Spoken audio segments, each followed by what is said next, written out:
Bismillahirrahmanirrahim. Assalamualaikum warahmatullahi wabarakatuh. Asyhadu an la ilaha illallah wa asyhadu anna Muhammadar Rasulullah. Allahumma sholli ala sayyidina Muhammad wa ala ali sayyidina Muhammad. Kama sholaita ala sayyidina Ibrahim wa ala ali sayyidina Ibrahim. Bil alamina innaka Hamidum Majid. Sebelum pengajian kita mulai, kita panjatkan dahulu doa kepada Gusti Allah Ingkang Maha Agung untuk saudara-saudara kita yang telah memberikan sholawatnya kepada channel dakwah ini, sehingga channel ini dapat eksis dengan setia hadir dalam ruang-ruang diskusi kalian semuanya dimanapun kalian berada. Tentu dengan sebuah harapan, insya Allah sholawat ini menjadi catatan langit amal soleh bagi mereka dan keluarganya kelak, dan insya Allah akan terbalaskan dengan balasan yang lebih baik lagi. Berikutnya untuk seluruh viewer terkasihku dimanapun kalian berada, ya, aku ucapkan terima kasih atas apresiasinya, baik yang di mancanegara maupun di luar negeri, ya, baik yang di mancanegara maupun yang di dalam negeri maksudnya. Ya. Aku ucapkan terima kasih, semoga selalu always dan tidak pernah never tetaplah bertumbuh menjadi pribadi yang anti skip dan anti download. Bagi yang berkenan silakan saja di-share, tapi linknya ya. Itu ada 1500 lebih video, silahkan di-share linknya. Linknya, semaumu, share mana saja. Tapi jangan diunduh, dipotong-potong lalu diunggah ulang, jangan. Aku tidak pernah memberikan izin yang seperti itu. Berikutnya dari kalian semuanya aku ucapkan terima kasih atas doa-doa baiknya, dan semoga kebaikan doa itu juga tercurahkan untukmu. Sebagai sesama saudara muslim kita saling mendoakan, dan insya Allah doa kebaikan kita untuk sesama saudara kita bagian dari doa-doa yang diijabahi oleh Gusti Allah Ingkang Maha Agung. Amin amin ya rabbal alamin. Sebelum kita mulai, terima salam penyemangat dari aku adalah salam Isra untuk kalian semuanya. Islam rasional. Oke, belajar dan mengajarkan Al-Quran adalah sebuah kebaikan yang itu diperintahkan oleh Gusti Allah lewat kanjeng Nabi kita. Dan semoga kita dengan setia dapat menapaki jalan-jalan kebaikan itu, baik yang belajar maupun yang mengajarkan. Amin amin ya rabbal alamin. Sekarang kita lanjut ke seri yang berapa ini? Ketujuh ya. Seri yang ketujuh. Sorry. Kita sudah mulai mengkerucut kajiannya ya. Seri yang ketujuh. Oke. Dan nanti akan fokus yang ke-34 ya. Ini semuanya sudah aku jelaskan. Khalifah, ini sudah aku jelaskan semua. Ya. Maka ini aku hapus saja. Oke.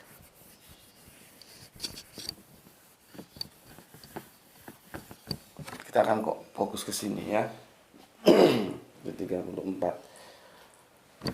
Ini biar kering dulu.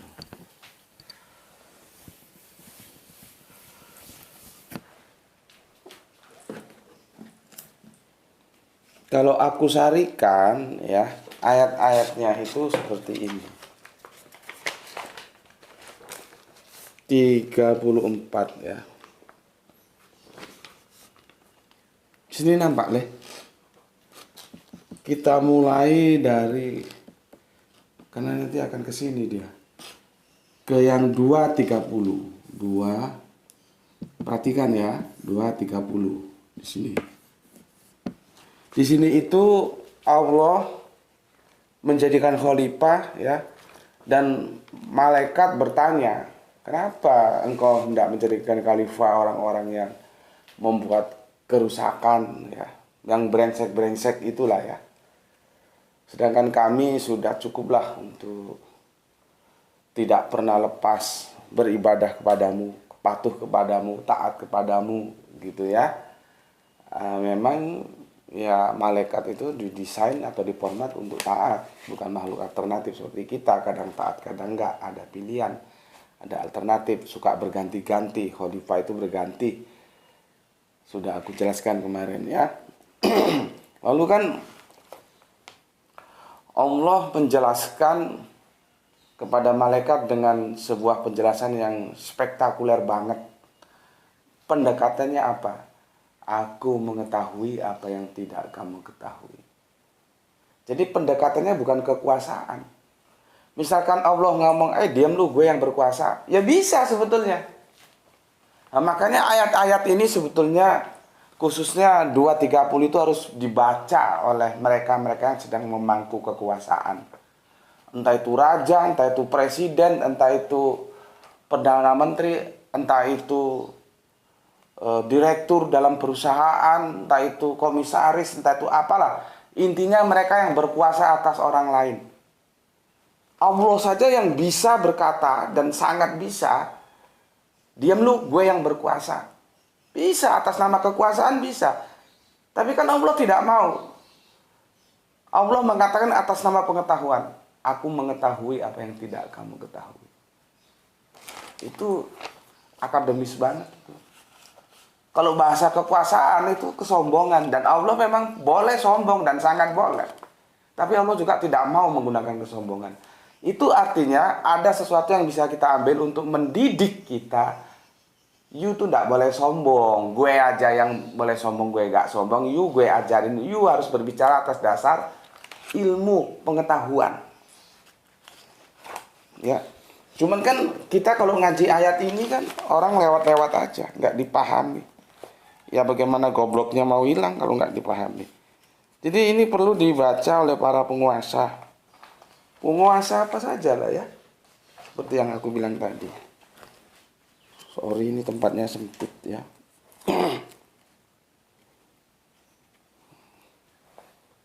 Jadi supaya tahu semuanya. Ya, yang ke-30 ini kan, aku mengetahui apa yang tidak kamu ketahui. Ya. Bentar, kacamatanya tertinggal.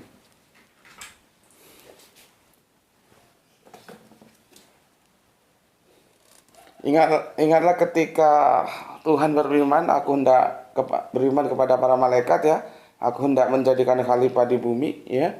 Lalu mereka berkata, mengapa engkau hendak menjadikan khalifah di bumi orang-orang yang akan membuat kerusakan kepadanya dan menumpahkan darah, padahal kami senantiasa bertasbih dengan memuji engkau dan mensucikan engkau. Tuhan berfirman, sesungguhnya aku mengetahui dan yang mengetahui apa yang tidak kamu ketahui. Jadi bukan sesungguhnya aku yang berkuasa, diam lu, enggak begitu. Sesungguhnya aku yang mengetahui. Jadi basic kerangka berpikirnya, argumentasinya di pengetahuan. Subhanallah, ya, bukan kekuasaan. Jadi para pemimpin-pemimpin yang sedang memangku kekuasaan itu harusnya baca ayat ini.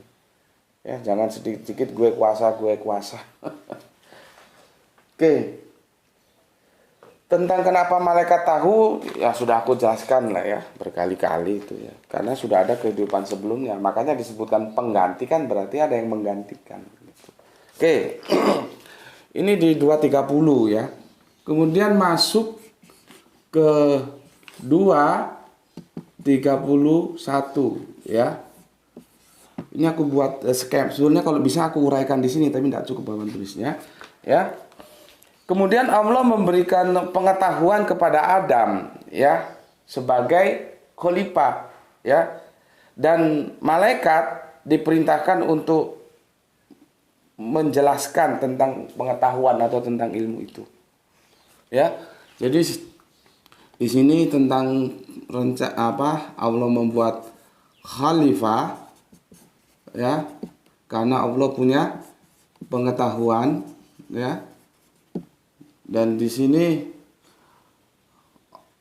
Adam yang terpilih sebagai khalifah ya diajar, diilmukan kepadanya, diajarkan oleh Allah kepadanya ya. Itu di 231 ya. Kemudian malaikat diperintahkan untuk menjelaskan tentang pengetahuan itu, ya. Nggak aku tulis semua, nggak cukup ya. Terus kemudian di 232 ya. 232 ya. Malaikat tidak mampu. Malaikat tidak mampu menjelaskan pengetahuannya. Ini tulisanku jelek ya. Jadi kalau aku nulis omonganku juga kamu dengar. Ya, karena kita tidak punya tempat yang cukup untuk menuliskannya, ini sempit ya. Malaikat itu tidak mampu menjelaskan pengetahuan. Ya, jadi mengakui dia. Ya, tidak mampu menjelaskan pengetahuan itu ya. Baru di 233 ya. Ini di 233 lihat ini ya. Di 233 Adam diperintahkan menjelaskan tentang ilmu, tentang pengetahuan, tentang ajaran yang sudah diajarkan di 231 ini, dan Adam mampu. Ya. Adam mampu menjelaskannya ya. Lalu dijelaskanlah di situ ya. Di 233 ya, 233 lihat ini. Ketika Adam diperintahkan untuk menjelaskan keilmuan itu, pengetahuan itu ya, cuman sayangnya depan nama-nama ya. Memang bisa diterjemahkan nama tapi lose context dia. Ya, harusnya pengetahuan atau ilmu. Begini. Di 33 itu akan merujuk yang di 30. Ketika Adam menjelaskan semuanya dan Adam mampu ya, setelah diperintah untuk menjelaskan, Allah berkata, bukankah sudah kukatakan kepadamu, maksudnya kepada malaikat, bahwa sesungguhnya aku mengetahui rahasia langit dan bumi, dan mengetahui apa yang kamu lahirkan dan apa yang kamu sembunyikan. Itu merujuk kepada yang awal, yang ayat 230 ya, ketika malaikat bertanya, ngapain juga sih bikin khalifah, apa kami tidak cukup, kan gitu kan kira-kira bahasa lepasnya. Langsung dijawab oleh Allah, sesungguhnya aku mengetahui, dan Allah membuktikan bahwa Allah mengetahui. Itu ditegaskan dalam surat 2 ayat yang ke-33 itu ya. Oke. Jadi di surat yang ke-33 itu Adam diperintahkan ya untuk menjelaskan tentang ilmu, dan Adam mampu, sedangkan di ayat 232-nya malaikat tidak mampu ya. Lalu di ayat yang 233 itu Adam mampu ya menjelaskan ya.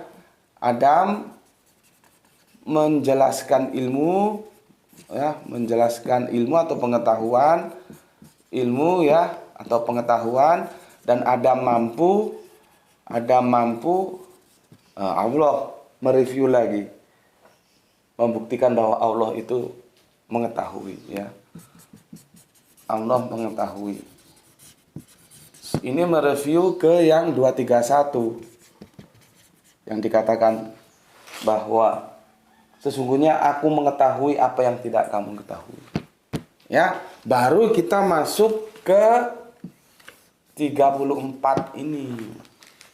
Ya. Maka iblis diperintahkan sujud kepada Allah. Nah, ya, sebetulnya bukan iblis saja, malaikat juga ya. Maka malaikat dan iblis diperintahkan sujud kepada Allah. Sorry. Ini sudah dekonstruksinya. Begini. Maka malaikat dan iblis diperintahkan sujud kepada Adam, dan itu yang sedang kita permasalahkan. Benarkah seperti ini? Benarkah malaikat dan iblis diperintahkan sujud kepada Adam? Ini yang akan kita selesaikan sekarang ya. Ini lagi puasa jadi nggak ngopi ya. Oke, pelan-pelan ya supaya nggak terselip, kadang-kadang ngomongnya terselip-selip. Roadmap-nya dulu, kerangka berpikirnya dulu pahami ya. Aku ulangi. 230. Allah membuat khalifah ya. Malaikat mengajukan usul, kenapa juga harus begitu, kira-kira begitulah ya, aku garis besarnya aja. Allah menjawab, aku yang mempunyai pengetahuan tentang itu, ya. Kemudian Adam dijadikan khalifah, diajarkannya ajaran, ilmu atau pengetahuan. Oke. Kemudian di 230, 231, 232 malaikat ya itu tidak mampu untuk menjelaskan tentang ilmu, tentang pengetahuan atau tentang ajaran itu. Kemudian kira-kira gini, coba Ludam. Nah, gitulah kira-kira. Coba sekarang giliran Ludam. Adam menjelaskan ilmu pengetahuan dan Adam mampu. Ketika malaikat diperintahkan tidak mampu, kemudian Adam yang sudah diajarkan mampu ya. Dan Allah mempertegas lagi pernyataannya di 230 bahwa Allah itu mengetahui ya. Baru kemudian di sini polemiknya. Benarkah malaikat dan iblis diperintahkan sujud kepada Adam? Nah, sekarang aku menggantikannya dengan istilah supaya kalian lebih gampang untuk menerimanya ya. Adam itu adalah produk unggulan, produk unggul. Ya. Produk unggul. Ini supaya gampang aja kamu memahami penjelasanku nanti. Adam itu produk unggul, khalifah. Ya. Oke. Sebelum kita mencari tahu ya benarkah malaikat dan iblis itu dibenarkan sujud kepada Adam, aku bacakan dulu komen yang masuk dari kalian. Bismillahirrahmanirrahim. Pertama dari Kang Arif Musinin, Tuban hadir Gus, terima kasih. Kang Isdianto, alhamdulillah Gus sudah manik hadir menyimak kajiannya. Siap setia menunggu kajian di seri yang ketujuh ya. Sorry. Semoga sehat selalu Gus dan mudah mendapatkan rezeki yang barokah. Salam Islam rasional. Oke, terima kasih. Kang Abdul Muluk. Assalamualaikum, waalaikumsalam. Gus, salam Isra, izin nyimak kajiannya. Semoga kita semua dalam forum kajian ini selalu dalam lindungan Allah Subhanahu wa taala. Oke, terima kasih. Kang Arif Prasetyo, assalamualaikum, waalaikumsalam. Batam hadir guru ba'da zuhur nyimak seri ke-6. Salam sehat buat kita semua. And always salam Isra juga untukmu. Terima kasih untuk Gispati. Palu nyimak Tuan Guru, salam Isra semuanya saudara-saudaraku. Semoga Gusti Allah yang Maha Agung selalu merahmati kita semua. Amin, amin ya robbal alamin. Terima kasih. Berikutnya Ay Muslim. Assalamualaikum, Indramayu hadir Gus. Semoga sehat-sehat selalu bersama keluarga dan kita semua. Jazakumullah khairan katsiran. Oke, terima kasih untuk Ay Muslim ya. Assalamualaikum waalaikumsalam. Berikutnya Putu Suasana, Kang Putu. Assalamualaikum, waalaikumsalam warahmatullahi wabarakatuh. Gus, salam Isra, aku ikut mendoakan semoga kita dapat rezeki yang berkah, yang melimpah. Amin, amin ya rabbal alamin. Matur thank you, terima kasih ya. Oke, kita lanjut ke MBR. Assalamualaikum Gus, Kemayoran selalu hadir. Izin bertanya masih sekitar tradisi Jawa. Ingin bertanya kenapa ada istilah tumbal yang kita semua tahu bila tumbal adalah penyerahan nyawa kepada iblis, setan ataupun jin. Nah, ini kalau kamu ngomong gitu di depanku tak jewer telingamu. Benar, tak jewer telingamu. Berarti kamu belum paham. Kalau kamu paham, kamu narasinya nggak begini. Nggak kepada iblis, setan ataupun jin. Kan aku sudah jelaskan apa itu iblis, apa itu setan, apa itu jin. Sudah berkali-kali masih goblok aja. Nanti ini ya, tentang Adam ini ya. Di surat yang ke-34, ini dia disebut iblis. Tapi di surat yang ke-36, dia nggak disebut iblis lagi. Dia disebut setan sudah. Aku sudah berkali-kali jelaskan apa itu iblis, apa itu setan. Masih goblok juga. Kalau kamu paham, narasimu nggak seperti ini. Aku bisa lihat otak kalian dari narasi kalian. Oh ini udah paham ini. Seperti kemarin waktu ngaji yang utama tentang ngokah Nabi yang akan datang. Aku kan kegeregetan itu sama Samsul Yatim itu. Karena dia pakai kata penghubung dan. Aku sudah jelaskan berkali. Padahal sudah aku tekankan. Yang dicari itu 3 dan 3 itu berbeda. Bukan satu orang memenuhi 3 itu. Jadi Mesias itu sendiri, Elia itu sendiri, Nabi yang akan datang itu sendiri. Nanti yang memenuhi 3 personal sendiri-sendiri. Kok Mesias digabung jadi Nabi itu gimana? Sama seperti kamu. Kalau kamu paham apa itu iblis, apa itu setan, ataupun jin yang telah aku jelaskan, narasimu nggak begini. Kalau dijelaskan tuh dipahami yang, karena sudah berkali-kali aku jelaskan, asik goblok juga. Ya. Yang saya bingung, apakah iblis mempunyai kekuatan untuk mengambil nyawa manusia? Bukankah nyawa adalah urusan Allah, Gus? Itu saja, mohon pencerahannya, Gus. Assalamualaikum. Waalaikumsalam warahmatullahi wabarakatuh. Pertama aku jelaskan istilah tumbal. Tumbal itu memang istilah Jawa. Itu istilah Jawa. Itu tumbal.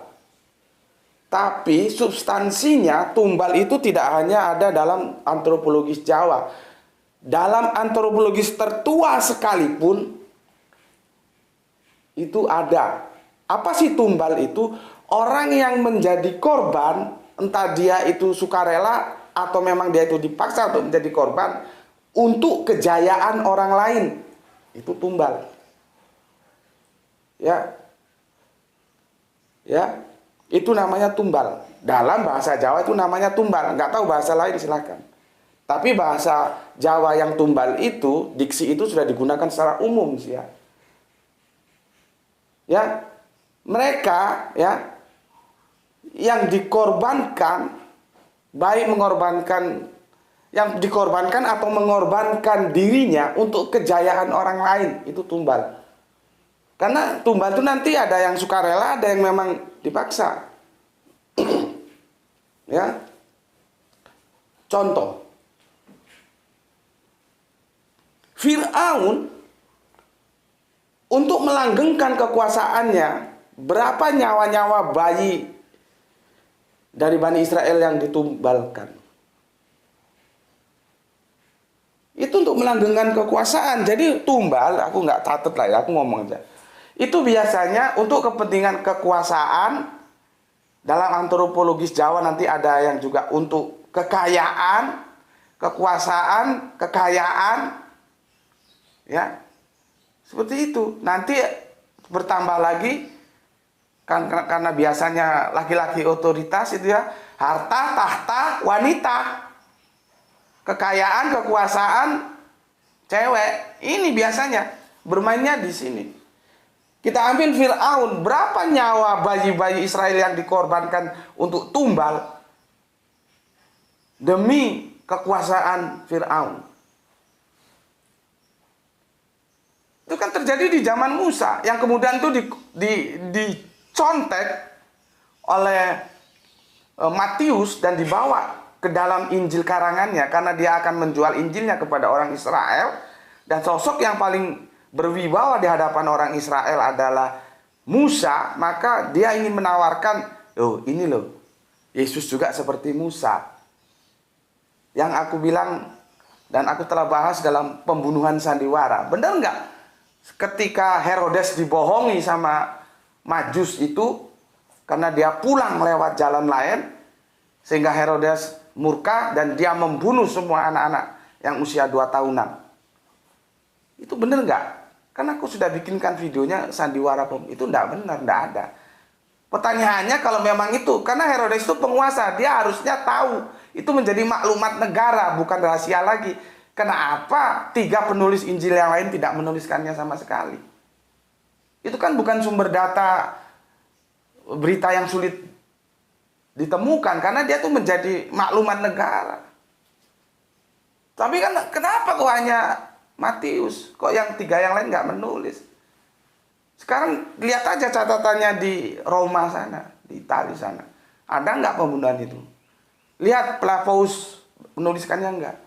Makanya aku bilang itu sandiwara pembunuhan. Tapi tidak apa-apa, itu dalam usaha Matius untuk memasarkan Yesus kepada orang-orang Israel. Maka disamakan dengan orang yang berwibawa menurut mereka siapa? Musa, ya disama. Mau disejajarkan dengan Musa. Sama dengan kamu mau jual produk kepada seseorang. Seseorang itu sudah punya produk. Misalkan kamu mau jual handphone, dia sudah punya handphone. Kamu harus menyamakan atau paling kalau bisa meninggikan bahwa handphonemu lebih baik dari handphone dia. Itu begitu. Kalau handphonemu lebih jelek, ngapain dia mau beli orang handphone dia lebih bagus kok. Pendekatan marketingnya, salesnya ya seperti itu kira-kira. Lah, Matius ini ingin mempromosikan Yesus kepada orang Israel, maka dia harus diangkat minimal sama atau melebihi dari Musa. Sosok yang dikagumi, yang dihormati mereka. Begitu. Itu tumbal. 1998 kemarin, ada tumbal nggak? Terus, berapa nyawa itu hilang? Peristiwa Ken Arok, berapa? Yang tumbal pertama atas kerisnya itu justru Empu Gandring. Setelah itu makan berapa nyawa itu? Demi apa? Kekuasaan dan wanita. Demi Ken Arok mendapatkan Ken Dedes dan dia menguasai. Memang Ken Arok ini sosok orang Jawa bilang lembu peteng. Nasabnya nggak jelas siapa bapaknya, siapa mamanya. Dia orang dari desa yang punya kenekatan penuh. Itu contoh-contoh tumbal. Jadi harus dipahami secara umum dulu. Nah, kalau ini sih nggak tahu ini. Jadi tumbal itu ada dalam sisi mistis, ada dalam sisi empiris. Yang mistis-mistis itu bukan ranahku dan aku tidak terlalu tertarik membahasnya. Sekarang kalau kamu tanya, ya, kalau kamu ini sepertinya nyasarnya ke mistisnya karena begitu sempitnya pemahamanmu tentang tumbal. Kalau setiap seseorang akan mencapai puncak kekuasaan dan di situ banyak nyawa yang dikorbankan, itu tumbal. Gitu loh. Terus pertanyaanmu, bagaimana ya? Yang saya bingung apakah iblis mempunyai kekuatan untuk mengambil nyawa manusia? Ya buktinya kuat itu. Kan Allah kan sudah menyiapkan dua jalan.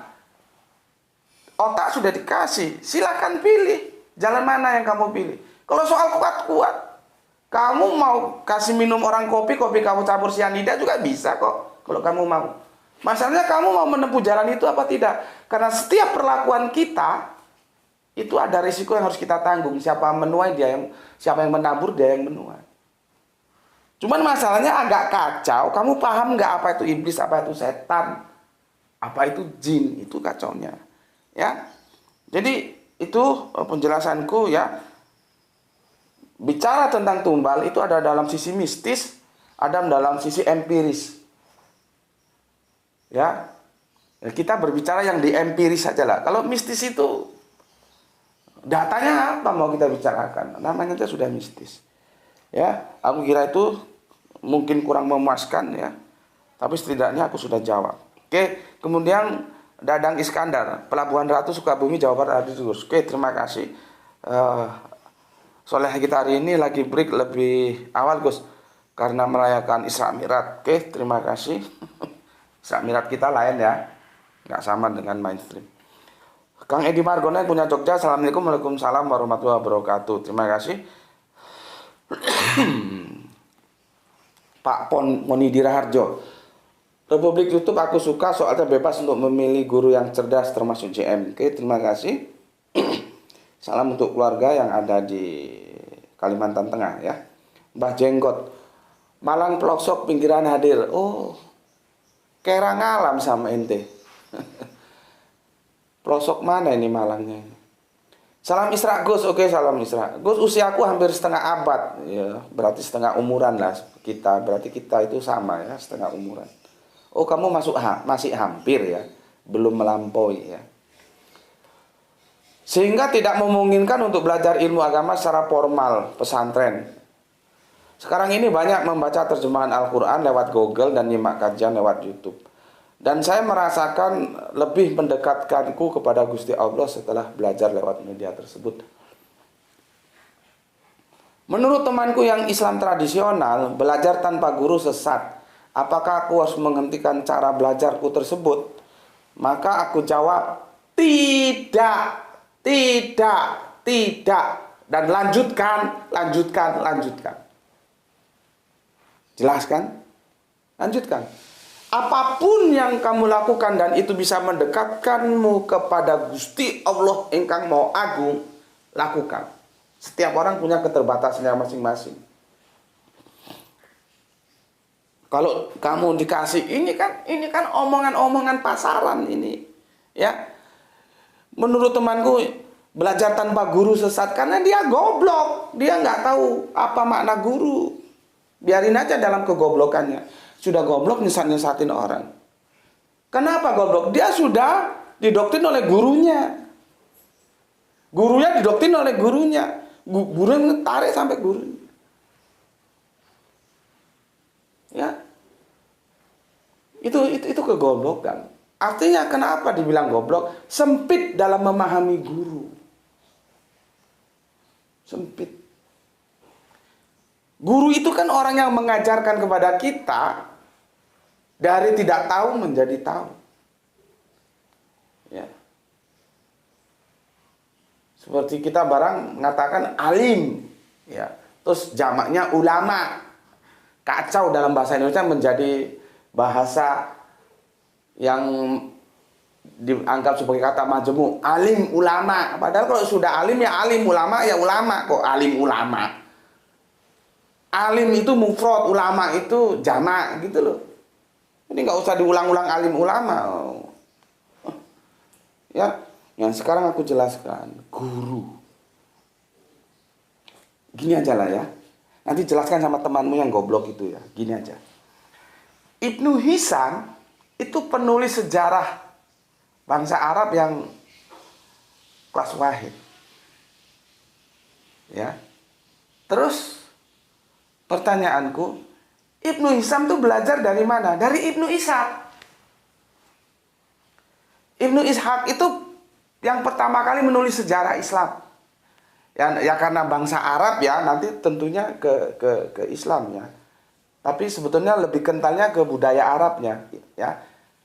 Nanti terus ya karena Arab lahir di Islam ya, artinya stereotip lah ya. Penulis utamanya itu Ibnu Ishaq. Pertanyaannya, apakah Ibnu Hisham itu pernah ketemu dengan Ibnu Ishaq? Tidak pernah. Mereka hidup dalam dua zaman yang berbeda.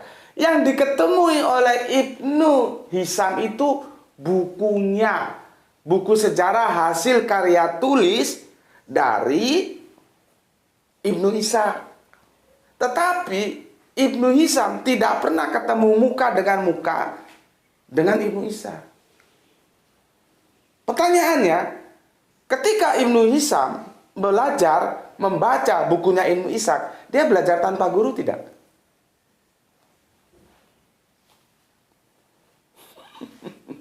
Jadi jangan dipahami guru itu harus ketemu aku dan dia, nggak begitu.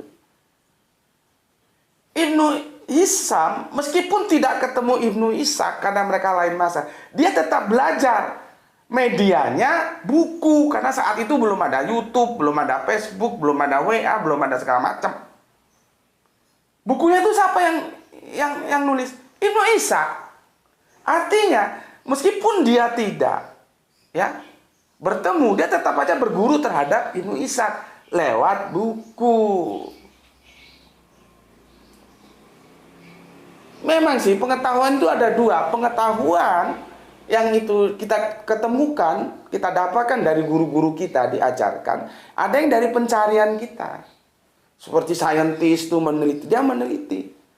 Kalau memang itu murni, belum pernah dibicarakan oleh orang-orang dahulu, berarti dia menemukan, bukan menciptakan. Makanya kan saintis itu loh, sangat etis, sangat santun. Mereka tidak mengklaim yang menciptakan mesin cetak, Johann Gutenberg. Yang menciptakan gravitasi bumi, Isaac Newton. Kan tidak. Tapi dengan santun mengatakan yang menemukan gravitasi bumi, Isaac Newton. Bukan yang menciptakan. Yang menciptakan itu Allah. Apakah sebelum Isaac Newton lahir benda itu tidak jatuh ke bawah? Kan jatuh ke bawah. Ya. Cuman memang nanti kata-kata mencipta itu juga ternyata polisemi, nanti aku ajarkan. Ya. Itu yang bisa aku sampaikan kepada Kang Mas Mbak Jenggot, maka lakukanlah, tetap belajar. Nah, sekarang sudah modern kok. Ya. Kamu lihat YouTube itu kan ada orangnya, kan sama aja kamu belajar dengan guru. YouTube itu hanya media. Kamu lihat Facebook, ada orangnya. Kamu lihat WA, ada orangnya. Kamu Lihat buku, baca buku, kita kembali ke dahulu karena objeknya cuma ada buku. Ya kamu belajar, dan itu dengan guru, bukan tanpa guru. Lewat buku, karena gurunya sudah wafat atau tempatnya jauh gitu loh. Jadi kesalahan-kesalahan mereka yang memahami belajar tanpa guru itu sesat, itu karena picik ya,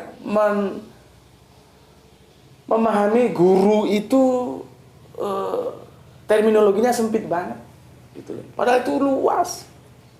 Ya. Luas. Seperti tadi aku bilang, pengetahuan itu memang ada dua, pengetahuan yang diajarkan, yang ditemukan. Yang ditemukan itu tanpa guru, artinya dia menemukan itu sebelum ditemukan orang lain. Ya. Oke. Jadi untuk Mbak Jenggot jangan putus asa. Ya, kita semua bersama, aku, kamu, kita semuanya di sini selalu berusaha bagaimana kita semakin dekat kepada Gusti Allah yang Maha Agung. Karena Kanjeng Nabi Muhammad memerintahkan itu, maka ikro itu menjadi perlu. Gitu. Oke, lakukan Mbak Jenggot ya. Kemudian Kang Herman Wijaya atur nuhun ya. Kang Hadi Mawardi. Assalamualaikum Gus. Waalaikumsalam. Bagi saya kajian Gus Meti sangat mudah dipahami, syaratnya lepaskan semua doktrin. Jadi ada syaratnya. Lepaskan semua doktrin, open mind, dan tentunya siapkan otak. Nanti pasang otak itu perlu, ya. Open mind, doktrin dibuang. Itu baru bisa ikut kajianku. Seperti yang dijelaskan oleh Kang Mas Hadi Mawardi ini. Ya. Bagi saya kajian ini seperti merobohkan bangunan yang salah konstruksinya untuk kemudian dibangun kembali dengan konstruksi yang benar. Itulah yang kita sebut dengan dekonstruksi. Kan aku sering dekonstruksi terjemahan ayat surat ini, ayat ini. Kan kita sering, seperti An-Najm. Itu kan kita dekonstruksi sudah. Bagaimana seharusnya jannah itu dipahami sebagai isim zat, bukan isim makna. Kalau isim zat, jannah itu berarti dia taman, kebun. Kalau isim zat, kalau isim makna dia surga. Beda menggunakan isim, mana yang makna, mana yang zat, kacau. Sehingga orang mengatakan di surat An-Najm itu Sidratul Muntaha itu di awang-awang sana, di surga. Orang Kanjeng Nabi sudah bilang surga itu belum pernah terlihat oleh mata, terbetik oleh hati kok. Bilang lihat surga dari Hong Kong. Ya, jadi kita dekonstruksi itu. Kita runtuhkan, kita bangun terjemahan-terjemahan yang sesuai dengan tekstualnya. Ya. Namanya itu sola scriptura atau exegese gitu ya. Oke. Memang akan terasa berat bagi mereka yang bersikukuh diam dalam bangunan yang konstruksinya salah, biasanya karena zona nyaman yang sudah didapatkan. Saya pernah murtad, Gus. Waduh, spektakuler ini. Saya pernah murtad, Gus, bahkan menolak semua agama karena akal saya sulit menerima doktrin agama yang menurut saya melecehkan akal sehat. Sampai kemudian saya bertemu channel ini dan saya bersahadat lagi. Subhanallah. Alhamdulillah. Di channel ini saya mendapatkan semua jawaban yang dulu saya cari. Salam Isra dari Garut. Terima kasih saudaraku. Dan aku sangat mengapresiasimu. Dan alhamdulillah ya Allah, hambamu telah kembali bersujud di kakimu ya Allah. Terimalah Kang Mas Hadi Mawardi saudara kami ya Allah, untuk kembali bersujud kepadamu. Amin. Ini adalah sebuah kebahagiaanku. Dan semoga juga kamu paham sehingga menjadi kebahagiaan kamu semuanya yang nyantri di sini. Kan aku sudah bilang, semuanya itu pakai duit. Orang mau dikubur mati saja pakai duit, nggak ada yang gratisan. Hitung-hitungan secara finansial, ya, channel ini itu amburadul. Sudah powernya sedikit, yang sedikit itu sendiri nanti ada yang download, ada yang skip, ada tetek bengek. Sehingga kalau kita lihat dari kontribusi yang diberikan YouTube untuk channel ini, maybe yes, maybe no. Kadang dapat, kadang enggak. Karena tidak memenuhi kuota yang 1,3 itu. Karena apa? Karena Viewernya sedikit, otomatis iklannya sedikit, otomatis kontribusinya juga sedikit, nggak nyampe. Tetapi itu bukan menjadi masalah bagi kita. Karena masalah kita yang utama adalah dakwah. Biar hal-hal yang seperti itu nanti kita serahkan saja. Insya Allah, Allah akan memberikan jalan keluar. Lewat infak dakwah misalkan, lewat sholawat-sholawat apa yang bisa lainnya misalkan. Dan buktinya hingga saat ini, detik ini, channel ini masih setia hadir dengan eksis di hadapan kalian.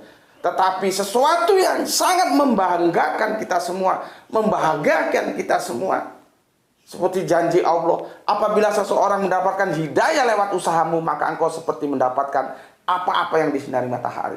Dan itu sudah terjadi untuk sekian kalinya. Kemarin MBR, sekarang Kang Mas Hadi Mawardi, dan ada lagi siapa itu, Bu Ne, dan banyak lagi lah ya. Aku nggak hafal satu persatunya. Ya, banyak orang-orang tercerahkan lewat kajian bersama kita di sini. Nah, sekarang kalau semua mau mengikuti alur pemikiran kajian-kajian yang bombastis, saudara-saudara kita seperti ini kemana mau cari jawaban? Kan kasihan. Makanya aku bilang, memang satu syarat untuk bisa seperti ini, dia harus nothing tulus, siap menghadapi apapun. Karena sudah satu yang dipancarkan, dakwah. Yang lain juga itu perlu, tapi kalau yang lain tidak atau belum tercapai, itu biasa saja. Yang penting tujuan utama dakwahnya tercapai. Dan alhamdulillah, ya, semoga apa yang aku dapatkan, seperti apa-apa yang disinari matahari juga, itu didapatkan, dibagikan untuk kalian semua yang telah memberikan sholawat kepada channel ini berdasarkan kemampuannya masing-masing. Yang finansial, yang anti skip, yang anti download, yang ikut share link, ya, alhamdulillah. Aku sangat bahagia, Kang Hadi Mawardi, semoga Gusti Allah Agung selalu merahmatimu dalam kasih sayangnya. Insya Allah, ya, kalau engkau tetap konsisten, engkau akan menemui Gusti Allah di dalam surganya kelak, dan kita akan insya Allah bersama-sama di sana. Ya, terima kasih. Berikutnya, Sahran Kipari, terima kasih. Kang Petani Alam, masa iya Nabi Adam cuma dikasih tahu nama-nama diusir, cuma perkara makan buah? Masa iya Allah murka karena umat Islam minta makan, umat Israel minta makan bawang dan buahnya lainnya? Sebentar. ada komen yang tersiap. Oh, Kang Samsul Yatim terhadap Kang Hadi Mawardi memberikan komen, ya, apa ini? Mantap senada Kang, bahkan dalam toriko yang saya banggakan masih membawa saya ke jurang ateisme. Karena memang sebagian sudah anti mainstream, tapi masih ada satu dari beberapa poin yang sama yang saya tak mampu merasionalkan, yaitu Isra Mi'raj. Saya memang tak sempat murtad secara proklamasi. Ini juga Kang Abdul Qadir, ya, Kang Samsul Yatim, ya. Jadi banyak orang-orang tercerahkan, dan kita merasa senang apabila ada saudara-saudara kita yang bertaubat. Taubat itu kembali ke haribaan Gusti Allah yang Maha Agung. Karena Kanjeng Nabi itu diperintahkan untuk berdakwah itu, dan kita melanjutkan mendukung bersolawat kepada Kanjeng Nabi. Bukan hanya solawat itu menjadi ucapan, tapi tindakannya dakwah ini, gitu. Ya, oke, terima kasih.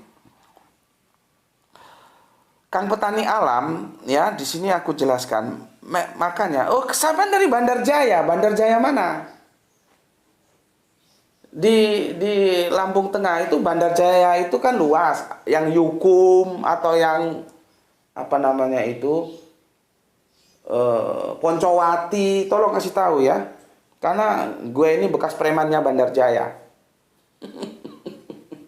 Tahun berapa? Tahun 84. Waktu Usum Petrus itu tahun berapa ya? Ya, tapi Bandar Jaya belum seperti sekarang. Dulu pasarnya masih tradisional seperti itulah ya. Jadi gini, Kang Petani Alam, itu memang menjadi pemikiranku dan aku sering diskusikan kepada teman-teman. Ya. Itu mereka juga agak bingung juga, belum memberikan jawaban yang pasti. Episode Adam itu sebetulnya harafiah atau metafora? Gitu loh. Ya, masa sih makan buah saja terus dapat hukuman seperti itu? Masalahnya buah di situ dipahami sebagai apa? Makanya kan aku bilang kepada teman-teman Kristenku bahwa apa yang terjadi episode Taman Eden itu tidak bisa dipahami secara harafiah. Karena nggak ada namanya pohon pengetahuan. Kamu cari sampai mampus pohon pengetahuan nggak ada. Yang ada pohon duren, sekarang lagi musim rambutan, pohon pengetahuan dari mana? Karena Adam makan pohon pengetahuan akhirnya seperti itu. Itu harus dipahami metafora. Tapi teman-teman Kristen kan bersikuku itu harafiah. Karena apa? Bermasalah. Kalau itu episode Adam dan Hawa dipahami secara metafora, maka dosanya juga dosa metafora. Alias itu akan meruntuhkan ya akidah fundamental dalam kekristenan, yaitu dosa waris yang dibangun oleh Paulus, dogma Paulus, di mana Yesus nanti ya, nah itu bisa dibilang tumbal nggak? MBR, coba kamu pikirkan, Yesus itu bisa dibilang tumbal nggak? Dia ya mengorbankan nyawanya untuk menyelamatkan orang dalam rangka penebusan dosa waris. Kan itu soteriologis yang dibangun oleh Paulus. Lah kalau dosanya itu dosa metafora, kan jadi babak belur, bubar semua akidah Kristen itu. Makanya teman-teman Kristen, aku pernah sampaikan ini di Surabaya dalam diskusi. Nggak bisa kalau menerima episode Taman Eden itu sebagai yang harafiah, sebagai yang metafora. Meskipun kalau harafiah ya nggak ada ceritanya ular makan debu itu si soleha kita dari si Erni apa Eni, aku sering keliru namanya, yang dari Demak itu pernah menjelaskan. Nggak ada ceritanya ular makan debu gitu ya. Itu yang aku bisa jelaskan untuk petani alam ya. Nggak tahu ini Bandar Jayanya mana ini. Bandar Jaya kalau ke sana dikit itu kan bukan simpang Gunung Batin, simpang Terbanggi ya. Yang pertigaan itu kalau sana ke Kota Bumi, yang ke kanan itu kan ke Menggala itu ya. Oke, terima kasih. Nggak tahu kamu Bandar Jayamu mana, nggak tahu aku. Mungkin bisa diperinci lagi ya. Gurem kan nyimak salam satu jiwa. Oke, matur nuwun. Didik ya. Assalamualaikum, waalaikumsalam, nyimak Gus. Oke. Bunda kita ya Sumiati Wirasno. Memang benar Bu. Ya, makanya kan aku bilang terjemahan Bible itu bermasalah, perjanjian baru. Ketika Yesus naik itu ada yang bilang naik ke surga, ada yang bilang naik ke langit. Kembali ke masalah terjemahan. Nah, kapan-kapan kita bahas bagaimana setelah ada revisi terbit lagi terjemahan 2023 dari Bible. Yang kita bilang, kita ucapkan selamat kepada saudara Kristen kita yang punya kitab suci baru. Ya. Oke. Mas Riano. Itu Bunda Sumiati nggih. Mas Riano, komen YouTube kok nggak pernah dibaca, Gus. Yang mana ya? Coba kamu tunjukkan kepada aku mana yang nggak aku baca. Kalau memang aku yang salah karena terlewat karena banyak komen atau karena apa, aku mohon maaf. Dan aku akan bacakan selama itu memenuhi kriteria-kriteria. Pertama kriteria etika. Terus kepentingannya apa. Kalau terlalu oot ya juga nggak dibaca lah ya. Coba tunjukkan Kang Mas Riano ya, aku nggak tahu. Karena semua komen itu selalu aku usahakan untuk aku baca. Sebagai bentuk apresiasiku, penghormatanku kepada kalian semua. Itu yang pertama. Yang kedua, nama Mas Riano ini baru aku kenal. Kan baru masuk ini. Coba teman-teman lain coba bisa bantu koreksi. Mas Riano ini kan nama yang baru masuk kan. Jadi kalau kamu bilang komen di YouTube kok nggak pernah dibaca Gus. Komen yang mana? Aku nggak tahu. Maka tolong kamu konfirmasi ulang G. Tapi apapun itu kalau memang aku yang mungkin salah lihat, kelewatan, dia ya terskip atau apa, aku mohon maaf ya. Oke, coba kamu tunjukkan dulu di komen yang mana, di kajian yang mana, dan komennya apa ya. Oke, itu untuk Kang Mas Riano dan terima kasih, salam Isra untuk semua keluarga. Nggak tahu kamu dari mana, nanti komen berikutnya mungkin bisa diperjelas. Oke, kita ke Kang Mas Irfan Al-Akbar. Ini sudah menjelaskan jambal itu memanggil secara langsung kepada orang yang lebih tua. Jadi itu dalam kultur Jawa tidak sopan. ndak punya unggah-ungguh, ndak baik gitu ya. Terima kasih untuk Kang Mas Irfan Al-Akbar yang telah kembali ke Jambi ya. Semoga dalam tugasnya selalu dalam lindungan Gusti Allah Kang Maha Agung. Kemudian Kang Samsul Yatim. Gelartikan Gus. Kajian yang wajib dihadir salam Isra. Malaikat bersujud bagi Adam adalah bukan bersujud pada Adam, tetapi bersujud pada Allah bagi Adam. Istimewa kamu di sini. Ya. Pintar, cerdas. Artinya kamu sudah mampu menyusun puzzle-nya. Nanti tinggal aku menjelaskan. Nah, jadi aku gitu, kalau pintar tak bilang pintar, kalau goblok tak bilang goblok gitu. Jadi kalau aku bilang pintar, jangan kepalamu besar terus bilang goblok, jangan juga kamu terus lebay, terus baper, terus nggak mau ngaji, jangan. Ya memang aku begitu. Seperti ini, dia pintar, cerdas. Mantap. Ya, Samsul Yatim mantap. Oke, kemudian Kang El Diablo Papat dari Bandung. Atur nuhun Kang. Atur nuhun ya Kang ya. Bandung ya apa kabari? Oke, terima kasih aku sudah baca semua. Kalau ada yang kelewatan nanti bisa konfirmasi. Sekarang kita ke sini ya. Ke sini ya. Ini sudah jelas urutannya ya. Sudah jelas urutannya. Ini aku hapus. Ya. Aku hapus ini. Ya. Lihat, Adam itu aku jelaskan dengan bahasa yang gampang, produk unggul. Ya, produk unggul. Oke, sekarang ayat yang 2, 3, 4 kamu lihat itu, ya. Kamu lihat, nggak bisa, jangan lihat ke sini, buka Al-Qur'anmu. Aku kasih waktu sejenak. Oke, ambil Al-Qur'annya. Ya. Dah? 2, 3, 4 ya. Ini namanya kita tunduk terhadap teks, bukan teks yang kita tundukkan. Ini namanya sola scriptura, hanya teks. Ini namanya exegese, bukan eisegese. Kalau eisegese itu dia menundukkan teks. Itu nggak benar. Yang kita lah yang harus tunduk terhadap teks itu eisegese. Itu exegese ya. Oke, sekarang lihat teksnya. Ya. Lihat teksnya. Aku ambil begini. Wa is kulna lil malaikatis judu li Adam. Ada 2 li. Kemarin sudah aku jelaskan tentang li. Ya. Pasajadu ila iblis abba wastakbaru wa kana minal kafirin. Terjemahan depan. Dan ingatlah ketika kami berfirman kepada para malaikat, sujudlah kamu kepada Adam. Maka mereka bersujud. Ya, kecuali iblis. Itu nanti kita diskusikan yang lain. Karena ada yang tanya. Iblisnya kan nggak disuruh. Siapa bilang nggak disuruh? Kamu aja nggak lengkap bacanya. Ya. Ia menolak dan menyombongkan diri dan dia termasuk golongan yang kafir. Tentang iblis nggak disuruh itu nanti kita selesaikan. Kita fokus ke sini dulu. Benarkah malaikat ya dan iblis itu diperintahkan sujud kepada Adam? Ya, kita pahami dulu diksi ilah. Ya, aku review supaya. Tapi sebentar aja ya. Nggak tahu ini kecil-kecil udah siap belum? Kalau ilah itu sudah dipastikan tuh kepada. Tapi kalau li ini sudah aku jelaskan. Ini dia mengalami polisemi, ya, mengalami polisemi li itu ya. Bisa kepada, untuk, bagi, atau agar, ya.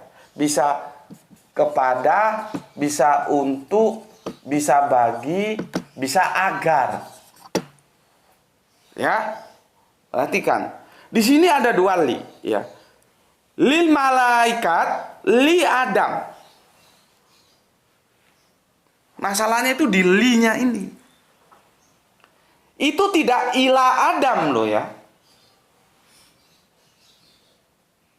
Kalau ila dia kepada.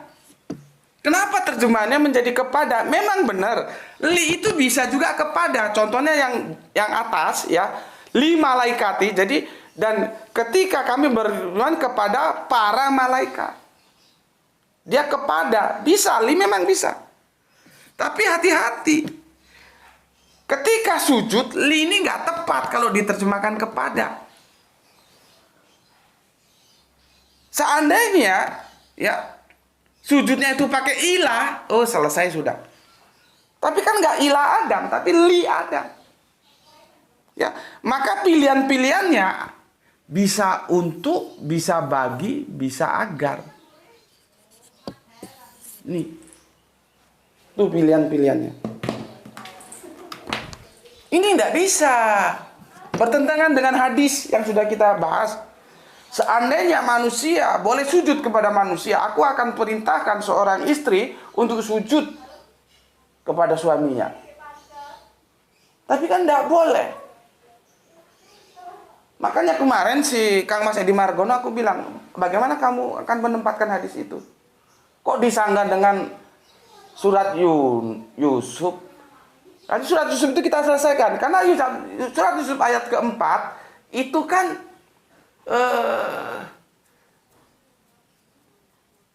mimpinya, drumnya. Nanti true-nya itu di 12. Jadi gini ya, 12:4 itu dream, mimpi. Nanti become true-nya 12:100. Ini become true. Mimpi menjadi nyata. Ini loh. Ya, yang ini karena sudah termakan oleh terjemahan-terjemahan publik. Umum itu terjemahannya seperti itu. Maka Kang Mas Edi Margono selalu ngotot, maka tak hajar dia di sini. Dan alhamdulillah dia tunduk. Itu namanya orang cerdas begitu. Dia mempertahankan kebenarannya, tapi setelah dibuktikan kebenarannya salah, dia harus tinggalkan klaim kebenaran itu, mengikuti kebenaran yang memang benar-benar benar. Ya, orang ini jelas ayat ini menceritakan tentang mimpi yang pertama. Yang kedua, ini metafor. Kok dipahami? Nanti di sini aku jelaskan juga di sini. Karena di sini drum, di sini true. Jadi drum become true ketika mimpi menjadi kenyataan. Sujudnya itu sujud kepada siapa? Ya. Oke, ini nanti ini di seri setelah ini, baru nanti setelah seri surat Yusuf kita jelaskan perjanjian lama, di mana sujud kepada manusia itu perspektifnya perjanjian lama. Ya. Nih, oke. Nah, sekarang ini jadi permasalahannya ada di li ya. Li, kalau tulisannya begini, li ya, malaikat ya, li Adam. Kalau di sini kepada malaikat, oke lah, karena li juga bisa diterjemahkan kepada. Tapi ketika di Adam dijadikan kepada, nggak boleh, karena di sini ada fiil yang namanya sujud. Itu loh. Jadi masalahnya ini sebenarnya sepele. Makanya aku kemarin menjelaskan apa itu isim, fiil, harpun. Harpun itu meskipun kecil dia bisa merubah makna. Ini sudah salah memahami harpun. Ya. Li di sini dengan li sini itu nggak bisa diterjemahkan sama. Jadi di sini tinggal pilih sujud untuk Adam, sujud bagi Adam. Kalau agar nggak bisa. Agar nggak tepat. Nanti agar itu yang tepat. Kamu lihat sebagai komparasinya. Kamu baca surat Az-Zariyat surat 51-56. Ya.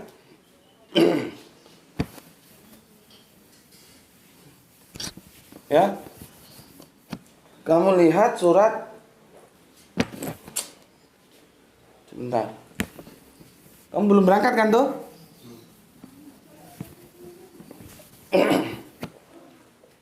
Ini Quran surat Az-Zariyat. Surat 51 ayatnya 56. Ya. Di situ ada li ya budu. Apa artinya? Bisa agar, bisa untuk. Aku tidak menciptakan jin dan manusia melainkan atau kecuali ya agar atau untuk beribadah. Jadi tinggal pilih aja. Bisa agar, bisa untuk. Untuk apa kita diciptakan? Untuk beribadah. Ini loh. Jadi life is ibadah, prayer. Jadi doa. Hidup itu untuk beribadah. Yang lain-lainnya itu hanya side effect aja. Tapi tujuan utama Gusti Allah menciptakan kita ya seperti ini. Aku tidak menciptakan jin dan manusia, melainkan kecuali ya itu ilah itu ya, bukan ilah yang ini ya. Ini sulitnya, aku nggak mampu menuliskan Arabiunnya ya. Ini ilah yang kecuali, bukan ilah yang kepada ya. Ya, kecuali. Nah ini li di sini itu kan liya budu, li itu bisa agar, bisa untuk. Untuk apa nih beribadah? Kalau li di 234 ini kalau agar nggak bisa. Bisa nggak agar ini? Yang pilihannya untuk, bagi, agar. Ya. Untuk, bagi, agar. Nah itu kamu masih repot mau sekolah? Atau bisa bacakan nih sebentar. Jadi terjemahannya tuh seperti ini. Ini ya, ini ya. Oke. Bentar, aku hapus. 2, 3, 4 itu sudah aku dekonstruksi. Ini masalahnya itu di li. Nggak tahu, ngaji ke sono sini gobloknya nggak hilang-hilang. Lihat ya, Adam produk unggul.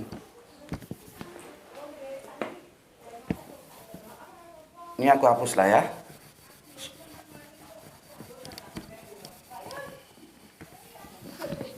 Masih nampak tuh ada cahaya matahari? Oke, ayo.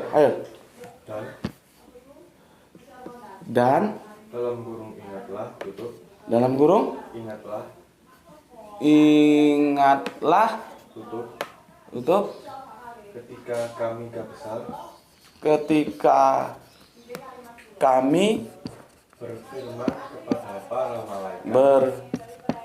Berfirman kepada. Nah ini kepada dia.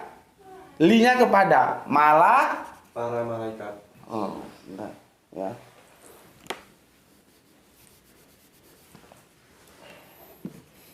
Para malaikat. Ya. Sujudlah kamu untuk Adam. Sujudlah kamu untuk Adam. Lihat ini. Bukan kepada, tapi untuk. Lihat nih. Ya, untuk Adam. Terus buka kurung. Ya. Karena ini supaya kamu tahu. Tapi kalau kamu sudah paham, yang aku kurung itu bisa kamu hilangkan ya. Karena kenapa? Karena apa kalau harus sujud untuk Adam? Karena telah diberikan kepadanya. Telah diberikan kepadanya, yaitu Adam. Kepadanya, kepada Adam ya. Kepada Adam apa? Pengetahuan.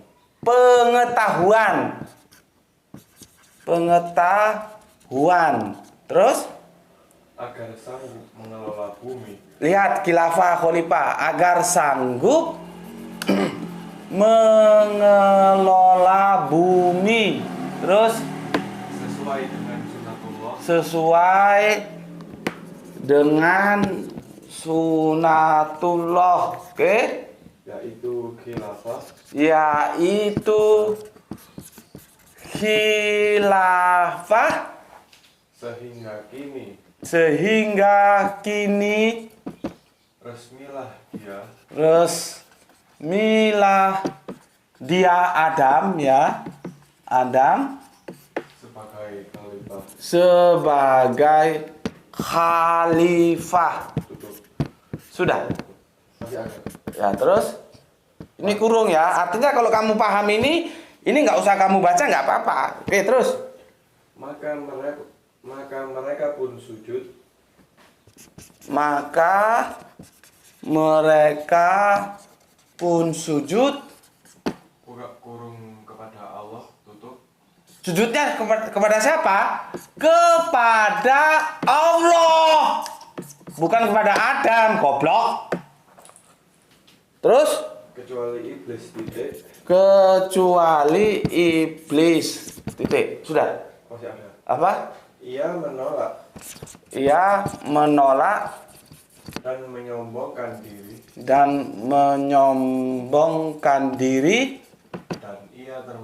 dan ia termasuk golongan yang kafir. golongan yang kafir. Titik. Lihat ini. Tak jelaskan. Ya. Jadi dekonstruksinya begini.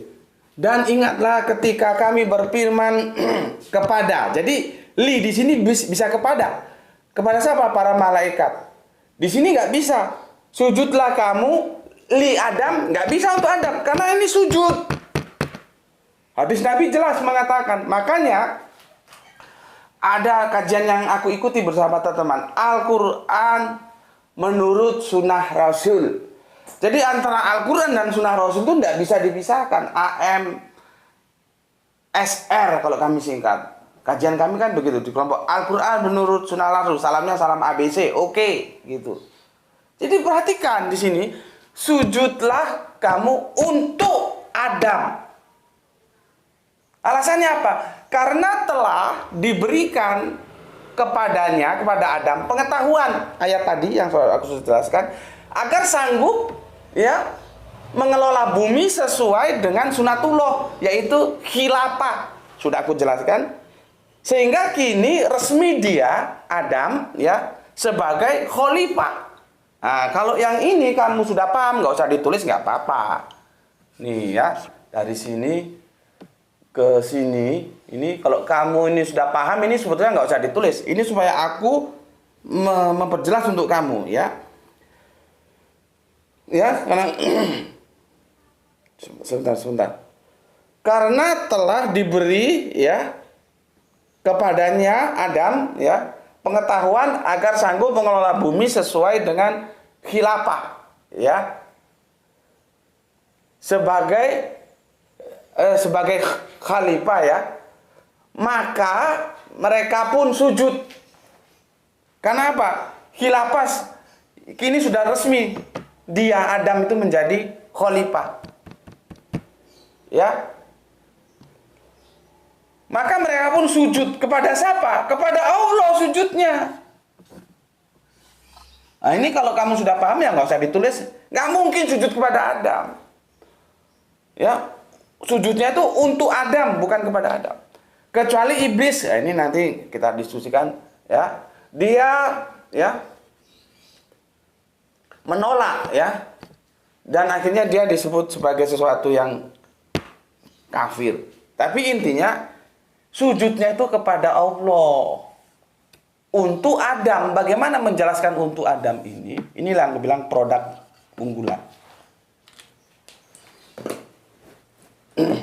Jadi gini. Ini gue bikin produk unggulannya. Terus gimana sikap lu? Misalkan apa ya? Gue ngomong sama petani. Ya, gue bikin produk unggulan nih. Ya. Terus bagaimana lu? Oh, dia berterima kasih seharusnya kan dengan adanya produk unggulan itu, misalkan mesin potong padi atau apa segala macamnya. Ya. Dia berterima kasih untuk produk unggulan itu, tapi terima kasihnya kepada yang menemukan produk unggulan itu. Paham? Jadi di sini Adam itu menjadi produk unggulan. Ya, maka malaikat dan iblis bersujud untuk produk unggulan itu. Itu produk. Sujudnya kepada siapa? Kepada Allah sebagai produsen, bukan kepada produknya.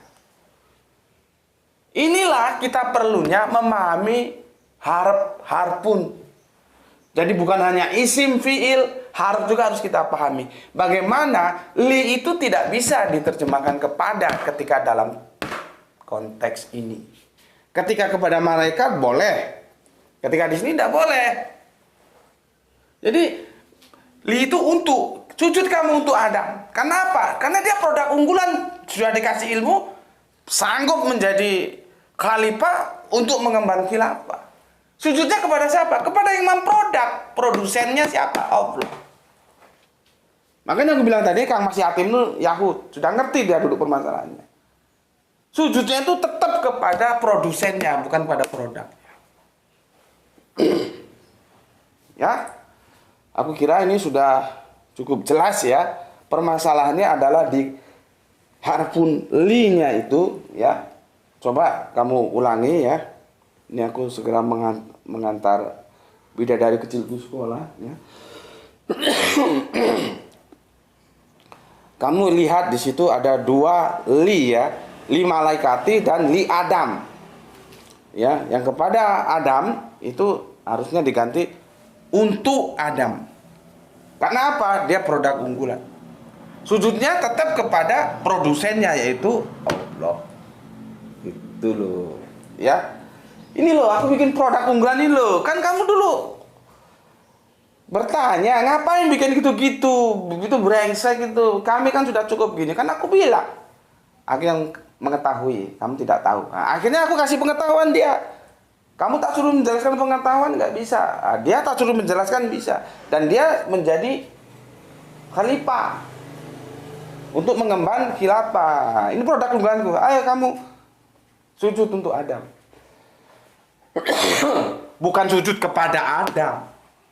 Sujudnya tetap kepada gue, produsennya, atas produk unggulan gue.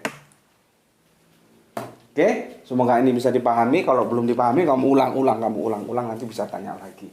Ya, sampai di sini dulu ya. Aduh, batuk. Sorry ya. Ramuannya belum dibikin ini, yang dikirim dari Mas Ngosari. Yang nanti kalau permaisuri libur, tak suruh bikin, coba nanti. Oke, jaga Allah, jaga Kanjeng Nabi, jaga Al-Quran, jaga sholatmu dalam bingkai Islam yang paling indah, tetapi tetap memberi hormat kepada saudara-saudara kita yang memilih jalan lain. Ya. Berikutnya, semoga kita mendapatkan keberuntungan, rezeki barokah dan kesehatan yang prima. Ya. Kita sudah puncak ya, tapi aku akan menjelaskan setidaknya 2 episode lagi, yaitu tentang surat Yusuf dan nanti tentang perjanjian lama bahwa sujud. Jadi kita ke Torah nanti ya. Ya memang kajian kita ini kajian komparatif ya, sudah aku jelaskan. Bagaimana sebetulnya duduk permasalahannya. Oke, sampai sini dulu ya. Salam Isra untuk kalian semuanya. Bismillahirrahmanirrahim. Alhamdulillahirabbil alamin.